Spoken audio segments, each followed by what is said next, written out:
जहाँ बेटियां पढ़कर अपना भविष्य बनाती है, वहां उन्हें बेसिक चीजें ना मिले तो उनका सवाल उठाना भी लाजमी है। मैं इस वक्त खड़ी हूँ महारानी कॉलेज के अंदर, जो जयपुर के अंदर है। आप देख सकते हैं कि यहाँ पर जो कुछ छात्र हैं, कुछ समय पहले उन्होंने सवाल उठाया था। उनकी जो बेसिक सुविधाएं हैं टॉयलेट्स को लेकर, जो टॉयलेट्स क्लीन नहीं है उनको लेकर सवाल उठाया था उन्होंने। सवाल उठाने की बात बताऊं तो मैंने छात्र हैं जो उन्होंने सवाल उठाए थे कि उनका आरोप था कि कुछ वॉशरूम में सफाई व्यवस्था ठीक नहीं है, गंदगी की वजह से उन्हें इस्तेमाल करने में भी मुश्किल हो रही है। और ये तो उन्होंने आरोप लगाया था कि जो छात्र हैं उनको वॉशरूम इस्तेमाल करने में प्रॉब्लम हो रही थी। बट उसके अलावा हम यहाँ आए तो जो यहाँ का प्रशासन है उन्होंने साफ मना कर दिया कि आप दिखा नहीं सकते हो या कुछ नहीं कर सकते। मतलब वो जब मना कर रहे हैं कि अंदर नहीं दिखा सकते, मतलब वो वॉशरूम क्लीन नहीं होंगे। यहाँ पे हमने छात्रों से बात करने की कोशिश की तो उन्होंने कोई जवाब ही नहीं दिया। उनको मतलब हमने पूछा कि आप वॉशरूम यूज करते हो तो उन्होंने साफ मना कर दिया कि हम वॉशरूम यूज नहीं करते। जब मैंने उनसे पूछा कि आप लोग वॉशरूम क्यों यूज नहीं कर रहे हो तो उन्होंने कहा कि वॉशरूम क्लीन नहीं है। तो मैंने बोला कि आप मुझे चल के दिखा सकते हो वॉशरूम कहाँ है। तो जो वहाँ के कुछ लोग थे उन्होंने साफ मना कर दिया कि आप लोग वॉशरूम नहीं देख सकते, और ना उन्होंने हमारे को वॉशरूम देखने दिया। तो अभी हम बाहर ही खड़े, तो मैंने कुछ चीजें देखी जो आपको जरूर देखनी चाहिए।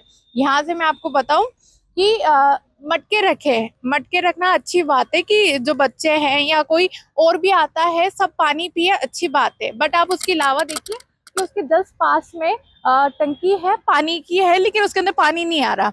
मतलब आप खुद देखिए कि मटके रखना अच्छी बात है कि आप सबको पानी पिला रहे हैं या क्या बोलते कि औरों के लिए पानी की सुविधा रखी है आपने मटके रखकर। बट आप देखेंगे तो वहां पे जो पानी है वो साफ नहीं है, इसलिए लोग जो बच्चे हैं वो उसमें से पानी पी रहे। और वहीं मैं आपको दिखाऊं तो एंटर होते ही देखो बोतलें ऐसे पड़ी है। वहां की आप व्यवस्था देख सकते हैं कि जो बच्चियां हैं, बेसिकली ये जो कॉलेज है महारानी कॉलेज वो लड़कियों के लिए। बट यहाँ पे आप देखिए कि गंदगी किस तरह फैली हुई है। और यहाँ पर हमने बात करने की कोशिश की तो उन्होंने कहा कि आप बात नहीं कर सकते। हमने बच्चों से बात करने की कोशिश की तो उन्होंने ऐसे कहा कि हम बात करेंगे तो फिर प्रशासन को पता चलेगा। मतलब बच्चे भी डर रहे अपनी आवाज उठाने में। और उसके साथ साथ में मैं आपको बता दूं, आज से 2 या 3 दिन पहले इसका जो मैटर है महारानी कॉलेज का बाहर आया था कि जिसके अंदर छात्रों ने आरोप लगाया था कि जो छात्र है उन्होंने आरोप ये लगाया था कि जो टॉयलेट्स है वो क्लीन नहीं है। अब क्या वजह रह रही है, क्या तो सफाई कर्मी है जो काम सही नहीं कर रहे, या जो प्रशासन या स्कूल के जो टीचर्स है वो उसकी मॉनिटरिंग सही नहीं कर रहे।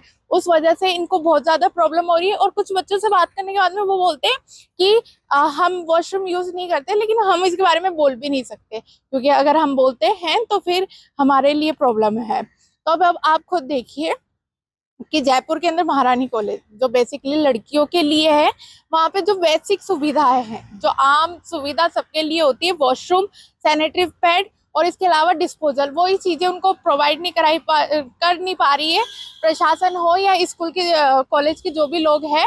अब मैं बस सवाल ये नहीं है कि लोग क्या कर रहे हैं या प्रशासन क्या कर रहा है, सवाल ये है कि जब सफाई कर्मचारी है वो काम नहीं कर रहे या इनसे मॉनिटरिंग सही नहीं हो रही। क्योंकि ये सिर्फ छात्राओं की बात नहीं है, यहाँ पे कोई भी आता है वॉशरूम सब यूज करते हैं और वो बेसिक सुविधा नहीं है। तो ये किस वजह से ऐसा हो रहा है, आप क्या कहेंगे इस पूरी खबर पर?